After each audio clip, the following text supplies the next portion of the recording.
So, umabot po siya ng $18,960. $18,960. And kapag kinonvert niyo po sa peso, 1,044,800. Finest China, 1 milyon ang nagagastos para sa kanyang expenses sa isang buwan. Wow, sana all. Sana all, Lods. So ito na nga, patuloy na sumisikat si Finest China, ang isang pinakabago. Actually, hindi siya bago. Nakikita ko siya sa TikTok. Pero sumisikat siya, kaka-1 million followers niya lang sa kanyang Facebook page. Congratulations, China's Fina. Finest China pala. Finest China. Sasabi ko. So, naka-1 million followers na siya. Kahapon lang ata nangyari yun. Congratulations. Sana all! Sana all, mga Lods. So, ngayon, gagawa tayo ng reaction video kasi meron ako napanood sa kanya na, di ba, sa ibang bansa rin siya nakatira. Then, kinumpute niya yung mga nagiging expenses niya sa loob ng isang buwan. Tapos, yung kinumpute niya na, umabot na ng 1 million Lods. So, yung gagawin natin ng reaction videos. Tapos, syempre, o nga, napaisip ako, bakit hindi ko rin computein yung mga nagagastos ko sa loob ng isang buwan? Tapos, papalam ko sa inyo mga Lods. Tignan natin kung abot tayo 1 million. 1 million katulad ni Finest China. So, gawin natin ang reaction yung kanyang video, mga Lods. Hindi ko alam saan titingin. Wala kasi cellphone ko eh. Taray! Sa dito, tsaka isa dun, oh. Oh, ang ganda, Lods! So, tama-tama yung paggawa ng bagong reaction video. So, ang magiging subject natin ay si Finest China. So, sana okay lang sa'yo. Gawa ko ito na reaction video, Finest China. Alam ko, kapag nag-message ako sa'yo, hindi mo ako makikita, hindi mo ako mapapansin. Para humingi ng permission to make a video reaction dun sa video mo. So, sana okay lang sa'yo. Okay? So, ito, Lods, panoorin na natin ang kanyang video. Ano po monthly bills nyo dyan sa America Me? Wait, this is a good question talaga kasi hindi ko talaga alam magkano yung bills ko dito sa... Oh my gosh, okay nga. Magkano kaya? Try nga natin. I-calculate ko ngayon. Wait lang. Alamin nating lahat kasi hindi ko rin talaga alam magkano yung ginagastos ko monthly dito sa Amerika, putang ina. Wait, kukuha ko ng pen and paper. Wait lang. Ililista ko na lahat tapos sasabihin ko na lang sa inyo after ko ilista lahat. Magandang idea yun, Magandang idea na kinukumpute mo, Lods, yung mga bawat expenses mo. Kasi doon makikita mo kung gaano ka nagiging kagastos at gaano ka katipid. Kasi malalaman mo dito, Lods, kung yung mga needs mo lang ba talaga yung nagagastos mo. Okay? O baka naman mas marami ka nang nagagastos na once lang. Kaya magandang idea to na binigyan siya ng ganyang idea na ilista yung mga kanyang nagagastos monthly. Okay, para hindi masyado matagil yung video. Pero, oh my God, I'm so excited to know how much I spend a month.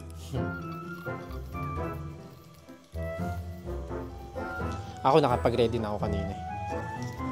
Okay, hindi ko pa natutunan, pero ito po yung mga bills ko. Talagang inaral ko po siya. Okay, so kuryente namin $30, Netflix, Spotify, $25, and $15 for Spotify. Sa bahay namin, nagbabayad po kami ng Homeowners Association for $130. Tubig namin is $400 a month. Wi-Fi, $60. Phone bill, nasa $700 kasi ako nagbabayad lang ng phone bill dito sa bahay. Marami po akong mga 700 accounts yun. And then Philippines, nagbibigay po akong $6,000 sa Philippines. Marami. $6,000. In peso, nasa ano yun Lagpas 300,000 pesos.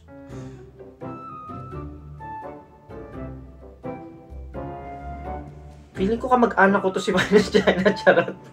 Beke naman. Dahil marami akong pinapaaral, marami akong pinapahain, marami akong binibigyan ng pera doon. Pero yun po yung budget ko. Pero kapag humingi sila kunyari may occasion, syempre may extra po akong pinapadala. Pero set po yung $6,000 na a month na lumalabas po sa savings ko or sa checkings or savings, whatever. Kada buwan po yun sa Pilipinas, Yung mga aso ko, gumagastos po ako ng $1,000 a month kasi 4 po sila, pagkain, they groom. Hindi ako... Wait, $1,000? Ang laki nun.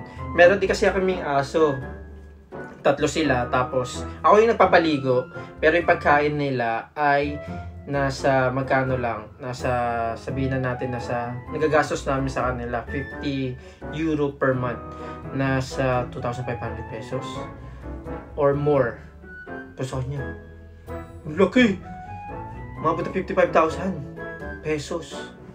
Pag yun, Lods. Nagpapaligo sa kanila. So, dinadala ko sila sa mga grooming. Tapos, garden, $400. Sa naglilinis ng bahay ko, yung garden po namin, twice a month po siya pumupunta. Kaya po $400. About 200 po May garden siya, tapos may naglilinis ng garden niya. Ang laki siguro ng bahay niya, no? Yaman, sana all. bayaran namin per visit niya. So, yung si Yaya po namin, Amerikano po yung Yaya dito. Pero, may Yaya. Sana all talaga, may Yaya. Kahit yung naglilinis lang ng bahay, kasi katulad sa amin, hindi talaga namin maharap yung paglilinis ng bahay dahil gawa ng dalawa kami, nagtatrabaho talaga. Parang trabaho, bahay, trabaho, bahay. Pag uwi ng bahay, pagod na. Gusto na lang namin chill-chill. Sana all may Yaya. Maglilinis kahit maglinis man lang. Pero di namin siya katulad dahil afford niya kami. No! Pero si Yaya po, once a week po siya naglilinis ng bahay, so 1,200 ang binabayad po namin sa kanya kada buwan. And so every visit niya po kayo na po mag-calculate kung basta 1,200, 4 times siya pumupunta kada buwan. Dog sitter po namin every Saturday kasi dollar pala. Kaya nagbabayad po ako sa kanya $300 a month. So 4 na visit po yun kada buwan.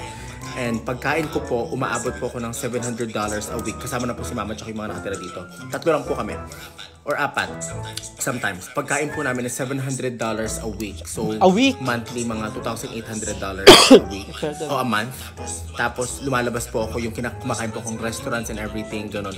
Pinipigyan ko po yung budget yung sarili ko ng $2,000 to $3,000 a month. Yung mga expensive dinners po, ganun po, lunch, ganun. Pinipigyan ko po yung budget, yung sarili ko ng budget. Gamit sa bahay, sabihin mo ng mga $300, kaya magre-refill ng ganito, ganyan.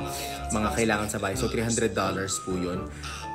Monthly. And then, gas ng kotse, umaabot po ng 600. Ako nagbibigay kay Mama ng gas niya sa kotse, kaya 600 times 2, so 1,200. Hindi ko rin niisip yun dahil wala kaming kotse dito sa Spain. More on, scooter lang kami. Scooter. Ang dami niyang expenses, grabe. Dollars. Tapos wala pa po dun yung shopping po every month. Hindi ko na isali yun. Pero ito po yung permanent na monthly ko. So, i-total natin ngayon. Wait lang. Ready na ba kayo sa monthly? So, nakalimutan ko i-add yung insurance ko sa car which I pay $2,000 kasi marami po akong speeding tickets tsaka marami po akong coaching insurance na binabayaran. So, umabot po siya ng $18,960. $18,960. And kapag kinonvert niyo po sa peso, 1,044,800. Grabe. Ang laki! Pero syempre, hindi ako papatalo. Ay, hindi ako papatalo. Ito naman yung sa akin, Lodge. Bigla ako nahiya kay Finest China. Ginawa ko na siya in peso, Lodge. Ginawa ko na siya in peso. So, yung rent namin sa bahay, 1 bedroom, dalawa lang naman kami ng asawa ko, 45,000 pesos. Then, yung internet namin, 3,000 pesos. Kasi dalawa na kami noon. Kasama na yung linya ng aming mga cellphone. Unlimited data, tapos unlimited call. Ayan. Tapos, cellphone ko, kumuha ko ng iPhone. Loads, yes. Kumuha ko ng iPhone. So, ako lang yung kumuha. Nagbabayad ako ng 3,600 pesos para sa isang buwan. Kumuha ulit na isang cellphone para, ayun, dalawa yung camera ko para pag gumagawa ako ng reaction video. Investment to kasi itong cellphone na to, kita talaga ng pera to. Then, yung sa dogs namin, maabot ng 2,400 pesos. Electricity, depende kasi kapag summer or winter. Kapag summer, gumagamit ng aircon. Kapag winter, gumagamit ng heater. So, pwedeng pumasok. Pinakamataas na sabihin natin na 3,000 to 5,000 pesos. Or more than that. Okay? Then, nagpapadala ako sa nanay ko na budget ni nanay, 10,000 pesos. Water namin dito, 3,600 pesos. Pero every 3 months dumarating yung water bill. Then, yung condo, 20,000 pesos a month. Then, yung house and lot na nakuha namin sa SMDC din, 20,000 pesos a month. So, ang total niya ay, total ko So, yan ang mga loads na total ko. Malaki-laki din, uy. Pero layo kay Finest China. Finest China. Nasa 117,000 pesos, Lods. more or less ang ginagastos ko monthly para dito sa Spain tsaka sa Pilipinas na rin, Lods. Laki din, no? Utang ina nyo, ito pala yung bill ko. Ang tagal kong nagbabayad ng ganito pala. Utang ina. Wala pa dito yung mga ginagastos ko. Kaya pa, Surprise! Titipid na talaga ako, guys. Pero this is how much I guess, yung monthly ko, at yung mga kailangan ko talaga sa bahay, talaga yung binabayaran ko monthly. Oh my gosh, nagulat ko. 1 million ang monthly natin. Pero marami po akong pinapadala din sa Philippines, kaya okay lang. As long as na, kaya pa naman, di pa naman ako nawiwindang na parang bakit ang daming natanggal sa account. Kaya okay. Sa mga nagtataka po bakit napakataas po ng aking monthly bill, kasi mahal po ang mga bilihin, mahal ang mga yaya, mahal ang mga gardener, mahal po Correct, lahat lahat mahal. Tao dito na binabayaran, hindi katulad sa Pilipinas. Tsaka talaga mahal, magkaiba ang presyo dito, tsaka magkaiba ang presyo sa Pilipinas. Pero mahal pa rin talaga yung 1 million. Lods, ang monthly payment or monthly na nagagastos or expenses ni Finest China sa bansa kung saan man siya ngayon. Alam ko nasa US siya or nasa Canada. Then, ayan naman din yung akin, dito naman sa Spain. So kayo ba, Lods, lalo-lalo na sa ibang bansa or kahit nandiyan sa Pilipinas, magkano yung mga nagiging monthly expenses ninyo? Sinusulat nyo ba? Alam nyo, magandang ano yan, magandang practice yan na sinusulat ninyo yung mga nagiging expenses nyo kasi namomonitor ninyo. Maganda yan, Lods. So bueno, maraming salamat. Nagulat din ba kayo katulad ko? Gulat din ako eh. Laki pala nun eh. Bueno, maraming salamat sa inyong panonood and congratulations again Finest China sa 1 million followers mo. Mag-follow pa kayo sa kanya, sa mga nanonood sa akin. Maraming salamat. Syempre mag-follow din kayo sa akin, mga Lods. Again, thank you so much for watching and hasta luego, mga Lods. Ciao!